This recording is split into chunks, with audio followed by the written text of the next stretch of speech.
Very excited now to be joined by Scott Horton. He's the author of an incredible new book. Let's put that beautiful book jacket up there on the screen. What have we got? Provoked: How Washington Started the New Cold War with Russia and the Catastrophe in Ukraine. And even just looking at this book, at this tome, I would say, in a good way, because it's extremely well researched and so detailed. We have quotes up at the top. The most important one to me is detailed by Professor John Mearsheimer, a personal hero of mine, as well as Scott now, because of so much of his work. So Scott, thank you so much for joining us. We appreciate you. Very happy to be here. Good morning to both of you. Morning to you too. And so Scott, tell us a little bit about what inspired the book with the war in Ukraine, but why you decided to put it out now, and in particular, some of the background and the history that a lot of the American public may be unaware of whenever it comes to the war in Ukraine. Well, you know, I've been doing radio since '98, and I've been working with antiwar.com since about 2004. And so just like with my previous book, Enough Already, on the Middle East wars, and now with this one, I think what I bring in terms of comparative advantage is just that I'm so old now, and I've been doing this for so long in a row, that I have continuity in the story. I can tell the story all the way through. And so a lot of times you can find some really good commentary about different aspects of it. But I wanted to take you from H.W. Bush and the end of the last Cold War and show essentially how American imperial hubris led us straight to the path of future confrontation with the Russian Federation. And what really amounted to a self-fulfilling prophecy, since the very same people who did it were the very same people who warned what would happen if they were allowed to do what they wanted to do. Yeah, well, the book title itself is a rebuke of the media coverage and the narrative that has been provided to the American people, that this invasion from Russia just came out of nowhere. It was quote unquote unprovoked. Give us some of the highlights. Obviously, it's a lengthy book and people need to read it to understand the full picture. But give us some of the milestones on the road to this quote unquote unprovoked invasion of Ukraine. Okay, well, first of all, at the end of the last Cold War, the Americans knew they were lying. I mean, I really thought it was Bill Clinton, but it really was George H.W. Bush and his team before Bill Clinton ever came to town. They were telling the Russians what they needed to hear to get them to acquiesce to American plans, while all along they were planning on expanding the NATO military alliance into Eastern Europe.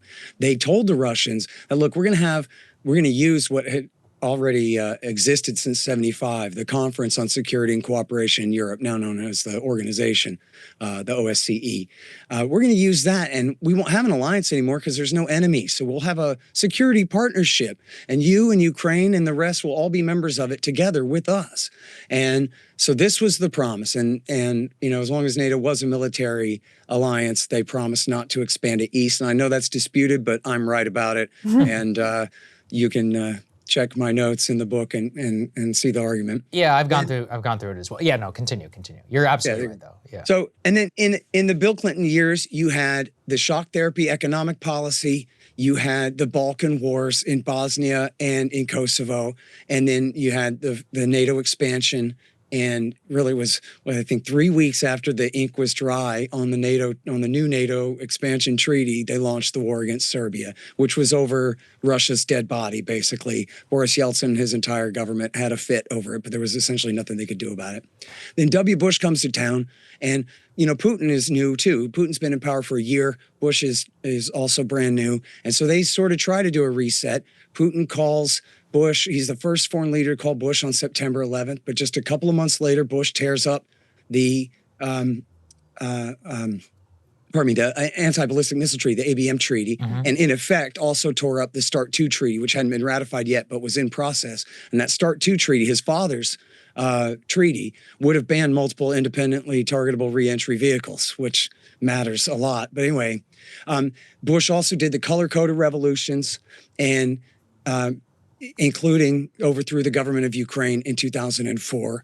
And in 2008, over the best advice of all of, not just the foreign policy establishment, but his own government, the National Security Council, the CIA, the ambassador and all of his staff at the embassy in Moscow, and even the Secretary of State and Secretary of Defense, Rice and Gates, all told Bush not to do it. Or at least, I don't know what Rice and Gates told him, but they certainly agreed that it was a bad idea to do it. And we all know we should know, everyone should find at WikiLeaks the "Niet means Niet" memo by our current CIA director, William Burns, who was then W. Bush's ambassador to Russia, warning Rice why not to offer NATO membership to Ukraine. And by the way, this whole time, even the expansionist hawks, never mind, libertarian non-interventionists like me or Ron Paul or something like that, but even people like Brzezinski and Kissinger, who were out front in pushing for a NATO expansion, had always said all along, well, of course, we'll have to make a special case for Ukraine. We'll have to ensconce permanent neutrality for Ukraine. We'll have to come up with the Vienna, Austria option, or, the Finland option for neutrality for Ukraine, just like we had in the last Cold War, to prevent, not like we had for Ukraine, but like we had for Austria and Finland in the last Cold War, in order to prevent a fight over it, because the country is so crucial to Russia. And even though so many of the people, especially in the west of the country, really want out from under Russia's domination and would rather move west. So instead of having a fight to the death over it, we should compromise up front. But then they never did that. They never followed through. Then Bush also did the anti-ballistic missile systems in Romania and Poland. Now, this sounds fine. Like, I don't care if my government has anti-ballistic missiles all day, right? What's the problem? Except that there was a reason that Nixon tried to get this treaty done in the first place, and did get it done in the first place, was because it's just arms racing. The more anti-ballistic missiles you make, the more missiles I make, and vice versa the other way. At that time, we already had tens of thousands of H-bombs and ICBMs on each side. There's no point in continuing to escalate. And as we can see, when Bush installed the anti-ballistic missile systems, the Russians just increased their number of offensive missiles. Rather than try to reciprocate with their own super expensive and unworkable design, they just made more offensive missiles. But there's another problem, which is they're launched from dual-use launchers, the Mk-41 or the Mark 41 missile launcher, which can also host Tomahawk cruise missiles, which can be tipped with hydrogen bombs. And this is, of course, in violation of Bill Clinton's promises in the Founding Act of 1997, where he said, yes, we're going to expand NATO further east, but we promise not to move our military equipment in there. But then he did anyway. Oh, I said substantial, and I don't count this as substantial, he said. But this is a real problem, because it was, in essence, tearing up the INF Treaty, or at least violating the spirit of it and putting it in jeopardy. And this was Ronald Reagan's great treaty from 1987 that kept all short and medium-range missiles out of Europe. We still have nuclear bombs there, but only air-delivered, airplane-delivered bombs. We have no nuclear missiles in Europe, and that could change now because the INF Treaty's dead. And it was actually Donald Trump who finally tore it up his last year in office. Then Barack Obama comes in, and there's a lot to it. Of course, the war in Libya is a huge one, another aggressive war by NATO, going around the UN Security Council again to do that. But the worst thing of it all was the Maidan revolution, the so-called Revolution of Dignity in 2014. And people say, oh, you're denying the agency of the people on the ground. Well, look, I mean, the reality is Ukraine is a small, poor country, and America is the global superpower. So when the empire drops a few tens or hundreds of millions of dollars into your protest movement, that makes all the difference. Just imagine for one moment the Occupy movement of a decade ago, or January 6th. Only now you have Chinese or Russian agents out there with, supplying, not just, everybody focuses on the sandwiches and cookies. It's not that Nuland was there passing out cookies. It's that, what was she doing there at all? She was there blatantly supporting the revolution and telling the people America's on your side. She had Senators Chris Murphy and John McCain with her. And they spent tens or even hundreds of millions of dollars on the NGOs that supported the entire carnival to keep the thing going for 3 solid months until they could get their deal to force the president to agree to new elections, which led to the street putsch, which was accomplished by local Nazi forces on the ground. And this is another one that's important. And I beat this dead horse beyond any reason in the book, because I know the burden of proof is on me. I know everyone says that this is all just Russian propaganda, but I think we all, if you went to a government school, even in my era, then you probably have heard of the fact that when the Nazis invaded the Soviet Union, some people in the border countries welcomed them. Yes. Because they'd been enslaved under Soviet communism as the worst thing that had ever happened to them. And when the Nazis came, some people sided with them. And that includes in Ukraine. But the people who sided with the Nazis in Ukraine, they were really bad guys. It wasn't just, people from out west. They were already Nazis. There were already, organized groups of Nazis that came and swore their loyalty to Hitler and served him in the war. Then those same forces were supported by the CIA during the Cold War through the end of the 1950s as part of a stay-behind type operation. People are probably familiar with Gladio. That's in Western Europe, but this is the same kind of thing, supporting stay-behind forces during the Cold War. And then after that, the fighting fell apart and ended in the 50s. America, the CIA, and whatever still supported all the Ukrainian exile groups in the United States and Canada, many of which were founded by Nazi exiles and expats who had escaped after World War II. And then even beginning in the 80s with Glasnost and Perestroika, but especially in the 90s and then after 2004, these groups poured a ton of money in to reestablish all these Nazi militias and to rewrite the whole history of Ukraine to try to make George Washington and Nathaniel Greene out of these guys, because they had no real heroes to be the founders of their state. So their heroes are a bunch of Hitler-serving Nazis, Holocaust-perpetrating Nazis. We learned a like little bit of that and the when, others. And these are the groups that did the putsch, that overthrew the government in 2014, and then were put to use fighting the people of the East when they refused to accept the new coup junta in the war in the Donbass when it broke out. So I'll skip Trump and Russiagate for a minute, but I'll just say this about Trump. His own government told the New York Times, you can read it, Keith Gesson in the New York Times, The Quiet Americans is the article. And they say Donald Trump is like the captain of a ship. He's holding the wheel, but it's not attached to anything. And so his government had their own Russia policy, as we saw with the impeachment and all of that.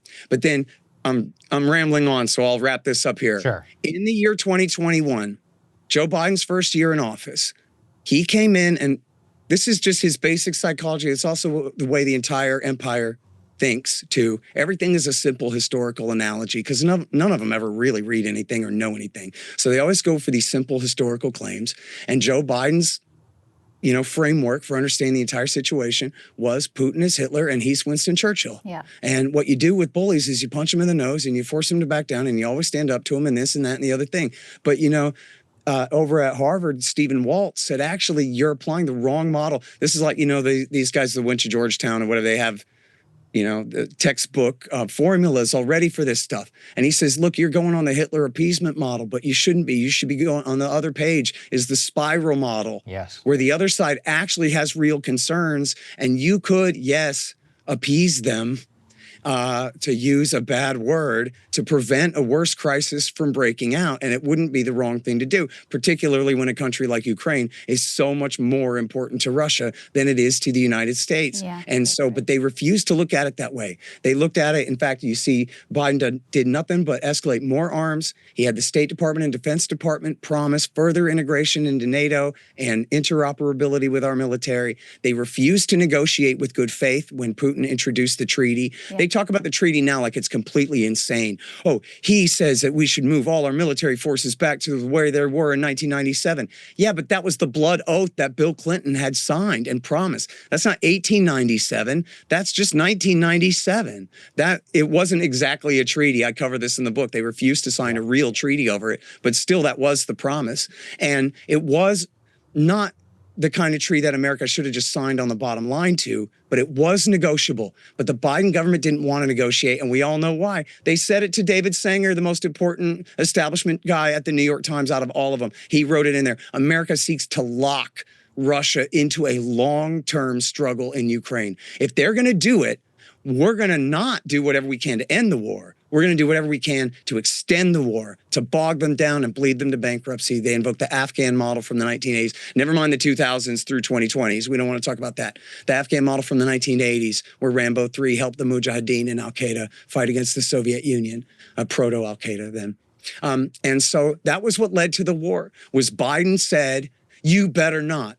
But he refused to negotiate in good faith or accommodate Russian legitimate security concerns in any way whatsoever. And let me just one more sentence here. The book is titled Provoked. It's not titled Justified.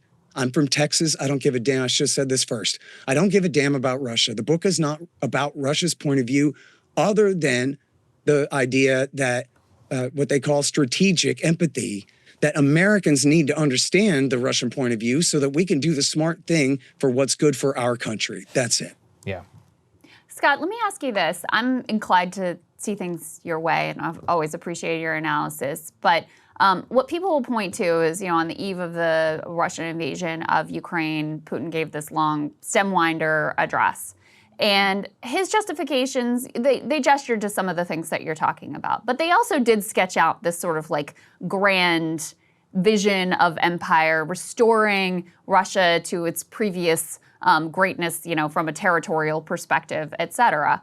And so that's part of what's been used for people to say, listen, if you don't stop him in Ukraine, he does have these greater ambitions to reclaim other parts of Europe that were previously part of the Russian Empire. What is your response to that? Do you think that desire plays it all into his ambitions and is a reasonable case for people to make on the other side?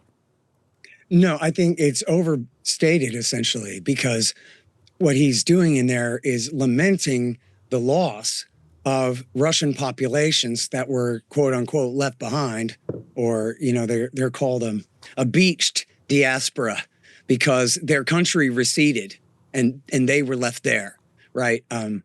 And so, but the thing is, where ethnic Russians' rights are not in jeopardy, there's not really a conflict, right? So if you look at it from his point of view, and even Joe Biden called him the most pro-Western Russian president ever. He was doing everything he could to try to integrate with the West, with Europe, with Western Christian civilization broadly defined. And that was of the highest importance. And so even going back to independence in 1991, there was a question whether Russia might actually invade and take the Donbass and Crimea back from Ukraine right then. It was just the commies who'd drawn the line where they drew it back in 1921, and Khrushchev with Crimea in 1954, but they decided at the time their relationship with the United States of America and the rest of the West was the most important thing. That was the priority. So the question is really, what changed Putin's calculation to make it worth it for him to go this far? And the answer is George Bush and Barack Obama overthrew the government in Kiev twice in 10 years. And then John Brennan went to Kiev, and 2 days later, they launched the war. And Forbes magazine, everybody covered it at the time. There's no question. It was at Obama's insistence that they launched this war, and then America supported it. And even after our European allies had worked out the Minsk II peace agreement in February of 2015, the American government refused to pressure Kiev to implement it. They tried to change the deal. No, Russia has to leave entirely. Every last soldier has to give up even control of the Ukrainian-Russian border to Ukrainian forces first, and only then will they hold elections and all this stuff. Well, that's the other question I have for you, Scott, is did American leaders just get more stupid or more arrogant? Because there seemed to have, in the past, been more of an understanding of, as you put, Ukraine's this kind of like red line. Okay, yes, we're lying. We know we're going to expand NATO, but of course we're not going to expand NATO to Ukraine. Ukraine needs to be unaligned. This is just too important. And then somewhere along the way, that's just abandoned. So is it a lack of knowledge? Is it a lack of studying? Is it just this sort of superpower arrogance? What do you ascribe this decline to? I think the fundamental dishonesty of government employees. They can never be held accountable in any way. In private business, you lose money, you get fired.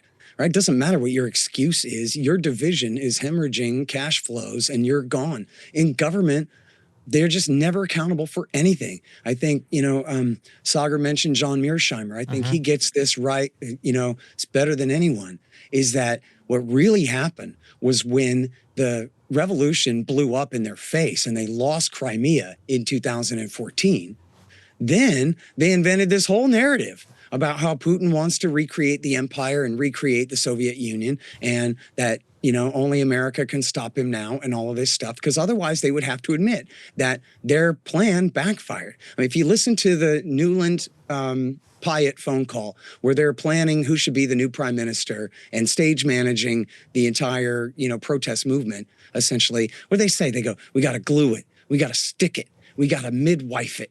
We got to make it sail. We got to push this thing through before Putin can torpedo it. Right? They know that they're smart. They know they're getting away with it, but they don't get away with it. It doesn't work. As soon as they overthrow the government there, the previous three presidents signed a letter saying, now's the time to kick the Russians out of the Sevastopol naval base, cancel the Kharkiv Pact, and kick the Black Sea Fleet out of Crimea. And so Putin said, actually, no. And he told his sailors and Marines to go outside and stand on street corners in a big coup de main and seize the thing. But again, he didn't do that until America forced the issue. So even if he woke up every morning really lamenting the fact that the far eastern regions of Ukraine were no longer part of the Russian Empire, for him to go so far as to launch a war over it was not based on romantic notions, but was based on, as he explained in his declarations of war, legitimate security concerns. Again, I'm not saying enough that I would agree to justify what he did. But when he talked about, listen, if you put these same missile launchers in Kharkiv, then you'll have H-bombs 10 minutes from Moscow or less. If he said this numerous times, but in a dispute with a back and forth with a French reporter, he started yelling at her and he said, listen, lady, if Ukraine joins NATO, you guys all say that Crimea still belongs to Ukraine, but I say it belongs to Russia. So that means if they attack Crimea and my forces in Crimea and I defend Crimea, you're going to say that I'm the aggressor and kick in Article 5. And then we go to nuclear war and we all die. Do you want a war between Russia and France? Because that's what you're talking about. And the lady goes, Yeah, when you put it like that, it really doesn't make much sense. That's why it's against American law and it's against the NATO treaty to bring in a new member that has an ongoing border dispute, because it's exactly the kind of conflict that you want to avoid. That's so true. And anyone could just look at the map of Europe. We got no business. The North Atlantic Treaty Organization on the northeastern coast of the Black Sea. I mean, you thought Turkey was pushing it. At least they're in the Med. And this makes no sense. And by the way, I quote in my book, to ruin the book for everyone, at the end of the book, I quote Robert Kagan himself, Victoria Nuland's husband, saying, you know what, on second thought, Ukraine doesn't matter to America at all. The Soviet Union occupied it that whole time, and it never bothered us. He calls it the good old days. I heartily disagree with that. But he's right that, no, it does not matter who has sovereignty ultimately over the Donbass and Novorossiya and Crimea at all. And as far as the disruption to the global rules-based liberal world order, well, that's just a bunch of crap. That's a euphemism for the world empire. Well, we've all seen that. License to break the law whenever they want. If they want to break off Kosovo from Serbia, they can do that. If they want to break off South Sudan, or if they want to break off northern Western Sahara, if they want to give the Golan Heights to Israel, and do whatever they want. Yeah, but right. In this case, it's different because it's not the Americans doing it.